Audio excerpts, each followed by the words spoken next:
So we're now back on the platform and we're now on the past exam for March-June 2022. This is a nice question. This is called Tanza Company and it's a 10-mark question in part A for doing a WACC calculation, which I'm sure everybody would love to get. So the information for the WACC calculation is basically in the first part of the scenario here. You've been given the 3 sources of finance. You said it's now December 2066. They're telling you all about the ordinary shares and the dividend policy in the first paragraph, and then all about the loan notes in the second paragraph. And then you've got your corporation tax of 15%. Further down, there's a discussion through directors about financing a new project. That is for part B and C of the exam. So this is where we'll read that when we get to it. Doing a quick scan, there's nothing in there that's going to affect doing our weighted average cost of capital. So as we go through, you need to pick out the points and be really clear and reading everything carefully. I've already set up my pro forma. This is what I would suggest. You've got your sources of finance, your market value, your cost percentages with some workings referenced, and then your final column is going to be your market value times by your cost percentage to give you your dollar cost. We'll then add down that cost, add down the market value, and then come up with the WACC. Let's start filling in our market values. So our ordinary shares are 50 million nominal value. You don't need to tell the examiner this is what you're going to do. This is wasting time because you're going to repeat it in the cell. But I'll just show you it's wasting time. You're going to say 50 divided by, now let's check the par value. The nominal value is 0.5. So 0.5 times by the value of the share now, 5.55. Okay, so you've told the examiner that's what you're doing, but why have you done it there? You just put it in the cell. So put it in the cell, put an equal signs in front of it. They can see it. They can see if you've made any mistakes. Do not waste time. So I've popped that in there. Brilliant. So it's 555. That makes sense to me. 100 million shares in issue at $5.55. So we now move on to the loan notes, which is in the paragraph below the equity one. You can see from the nominal value, which is in the extract, that the loan notes are 150 million. Then it says in that paragraph, each loan note has a nominal value of 100 and is currently trading at 108.51. So we're going to pop that into the cell again, and it's 150 million nominal value. Divide by 100 times by 108.51. And therefore, the loan note value is 162.765 million. Perhaps we should actually put millions up there to make that clearer to the examiner. And that should be in millions as well. Right, now the bank loan doesn't get traded, so the value that we put in for the market value is the same as the nominal value, and that will be 120. So there we have, we've completed all our market values. I'm going to total that now, because the total market value is needed for our WACC calculation. And so it's going to be 837.765. We're now ready to work on our costs of capital. So the first one we're going to do is our equity. Now I know I'm using the dividend valuation model because I've not been given anything for CAPM and I've been given dividends, but let's read it through carefully. It says that the ordinary shares are currently trading at 5.55. An ordinary dividend of 0.85 per share has recently been paid, so that's D0. The directors have indicated that a dividend of 0.90 will be paid on the 31st of December. That is D1. Now you can either use D0 or D1, but it's probably better to use D1 because the whole point of the dividend valuation model is the dividend starts in 1 year time. Let's use the more relevant one, which is the 0.90. Tanza Company's dividends and share price have grown steadily at 6% per year, so it should be a 6% increase between 85 cents and 90, and that's what we're going to be using. So note they've also said dividends and share price. So if we need a growth for the share price later, that's where we're going to get it from. So if we're going to use the DVM model, let's define our variables. So I'm going to use D1 and I'm going to use 0.90. I'm going to use G and I'm going to use 0.06. And I'm using PO. I know that's XDiv because it's just been paid. So 5.55.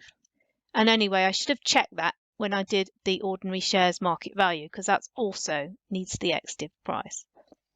So therefore, KE, using the dividend valuation model, if you want to check your formula, you can. I'll put it up here for you.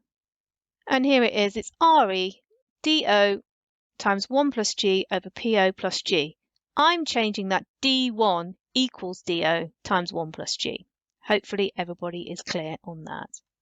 So going back to my spreadsheet, I'm now therefore going to go equals 0.9, which is D1, divided by the PO.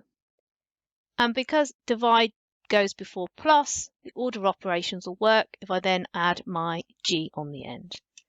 And so I get 0.22.2. I'm going to change that into a percentage. And then I'm going to reference it up here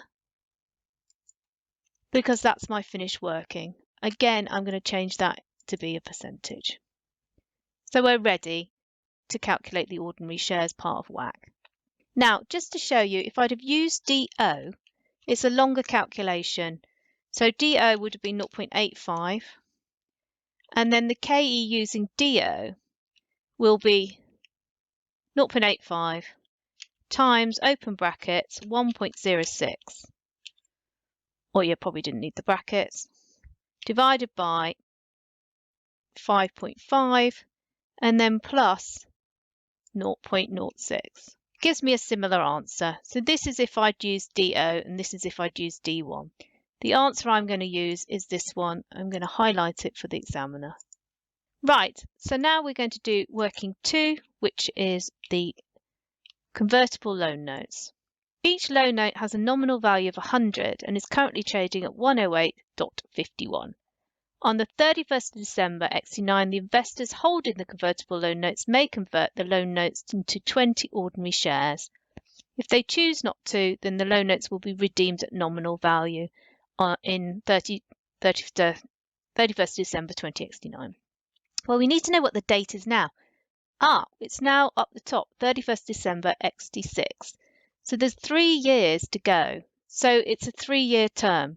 But we need to know what the conversion value is to see whether we're going to compare it to the redemption value. We know the redemption value is 100, but we don't know what the conversion value is. So we're going to calculate the conversion value now, and we're going to do it in the cell. So the conversion value is equal to 20 shares times by the current share price of 5.55 times by the growth rate, or 1 plus the growth rate, which is 6%, remember from before. So 1.06, and then it goes to the power of the term. So the term left on the loan note is 3 years because we go XT7, XT8, XT9, which is 3 years. And so we get 132.2. Leave it in the cell. We are now going to pick this one because it's higher to value the cost of debt. Now I'm going to use the IRR function to do the cost of debt. So I need to lay out my cash flows. So this is time and this is cash flows. Now remember, we need to work out what the interest is post-tax. So if we look at the loan notes are 6% convertible loan notes. You get that from the extract. Tax was 15%. So interest is post-tax is going to be 6 times 1 minus 0.15. It's the easiest way to show it. So it's 5.1. So my cash flows are XT6, which will be times 0, XT7, XD8 and XD9. Make it look better. So we are willing to pay minus, i.e. we're willing to pay 108.51 to get interest of 5.1 for the next 3 years, and plus in the final year that convertible value, not the redemption value, because the convertible value is higher. So those are our cash flows. Now we're going to use the IRR function. So the IRR, which is going to be the cost of debt, use the function, and it's equals IRR, open brackets, highlight all the cash flows, and then guess. And I've guessed at 10%, which is what I always do, as a decimal, and then that gives you the IRR, and it's 11.2%. Again, I'm going to make that a percentage so it's nice and clear. I'm going to highlight that to the examiner, and I'm going to pop it into my WACC calculation.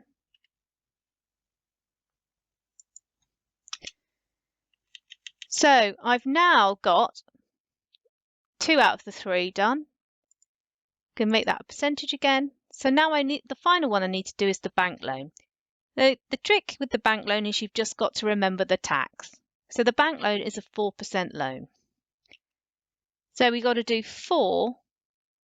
Actually, I'm going to put it in decimals because then it will be like the others and convert easily into a percentage. So it's 1 minus 0.15. And then I'm going to make that a percentage. So it's 3.4% post-tax. You might want to write that, post-tax, just make sure they're clear. Now I'm ready to finish off my WACC calculation. So times that by that for the ordinary shares, and then copy that down. And then those need to be totaled. So again, copy your sum formula, so you're copying the same ones down. And therefore my WACC is going to be the total of the cost column divided by the total of the market value column and made into a percentage. And it's 17.38%. I'm going to highlight it so the examiner knows my answer. Hopefully you can see how quick and easy and effectively I use the spreadsheet, and it's very clear to the examiner what my answer is and where my workings are. So now I've allocated those 10 marks to the marking scheme. You get a half a mark each for the ordinary shares and the loan notes. You don't get a half mark for the bank loan. You get 1 mark for the cost of the bank loan, and you get 2 marks for pulling together the WACC calculation. Those are own figure rule marks. So if you've made a mistake up here, then those 2 will follow as long as your calculations flow through correctly. So that's why it's important to lay it out properly. You get 1 mark for the cost of equity, 2 marks for the conversion value, saying it's higher, and that's what you're using, and then a whopping great with 3 marks for that IRR function. That is such an easy mark because you're not doing linear interpolation, which takes a long time. Use the function, save yourself time, make sure you lay out the cash flows correctly, and you will be a winner. So let's now move on to part B. So we're now on part B, and it has 2 requirements, one for 6 marks and one for 4 marks, which finishes off the 20 marks. It says critically discuss with reference to relevant theory the views of Director A and B on raising new finance. And number 2, discuss 2 other factors for Tanza Company to consider in making the decision to raise debt finance or equity finance. So again, these requirements refer to the scenario. They're specifically pulling out what Tanza is doing. It's not a general requirement. So you need to refer to the scenario. So the first one, let's read what the 2 directors are saying. Tanza Company needs to raise a further 200 million of long-term finance, and the directors have been discussing whether it should be borrowed, debt, or raised by issuing new share capital. The finance is needed quickly for a new project. During the discussion, Director A proposed the use of debt. She had heard that at high levels of gearing, the company can make cost savings which will improve the weighted average cost of capital. Okay, so they're talking about capital structure theory, aren't they, here? So what she's talking about is that you should gear up to a maximum because the weighted average cost of capital will fall. Well, that's one of Modigliani and Miller's theories, the one with tax. So we need to talk about that with reference to theory. Director B has pointed out that Tanza Company's capital gearing is amongst the lowest in the industry. Our competitors generally have a higher gearing than we do and also have a lower weighted average cost than us. Also, I do think that when gearing gets high, the WACC goes up again. Ooh, they're talking about the traditional theory, where WACC will fall to an optimum level of gearing and then start increasing as shareholders see financial risk increasing. Okay, so we now have our two theories. Let's put it into action. So it says critically discuss with reference to relevant theory the views of the director A and B. So you need to state the theories and then critically discuss it. So director A is suggesting that Modigliani and Miller, you don't have to spell it right, with tax theory of capital structure is most relevant. They propose that capital structure can affect the WACC and therefore the value of the company by introducing more debt and increasing the tax yield, the WACC would fall. However, this requires the critical bit, the assumption of perfect capital markets, and providers of debt finance are not likely to tolerate such high levels of capital gearing as it increases the risk of default, and they're going to charge higher interest rates to compensate. So WACC won't fall. There's a lovely 3 marks just on director A. Well explained and related to the scenario. Let's now do the same for director B. So now I've said director B appears to be supporting the traditional theory, suggesting there is an optimum. Then you need to explain it as quickly and efficiently as you can. Because the cost of debt is generally lower, by increasing gearing, Tanza Company's WACC would fall. But equity investors see their financial risk increasing, and therefore returns demanded by equity holders increase. As gearing continues to increase, the benefit of cheap debt is then outweighed by this more expensive equity, and the WACC starts to rise from the optimum. So the critical bit is, so the director could be right if they are below the industry average, but the problem with this is that the optimum level of gearing can only be estimated by trial and error. So a full 6 marks achieved on that part. Now let's move over to part 2. So it says discuss 2 other factors for Tanza Company to consider when making a decision to raise debt finance or equity finance. So you need to have 2 factors which could be related to raising debt or equity. So I've written in 2 factors, one relating to debt and one relating to equity, because that's what the question asked. So the first one, the finance is needed quickly. It would favour the use of debt, which is less time consuming to raise. Because of this and other administrative factors, it's also less expensive to raise. So I'm referring to pecking order theory there. And then number 2, I'd say shareholders may not want a new issue of shares to happen, as it will dilute their ownership unless it's a rights issue that they take up. It will depend on what the extra finance is being raised for and the future earning potential of the project, however. So those are my 2 factors. You'll see the model answer has different ones, but these would be relevant. And that's the end of the question.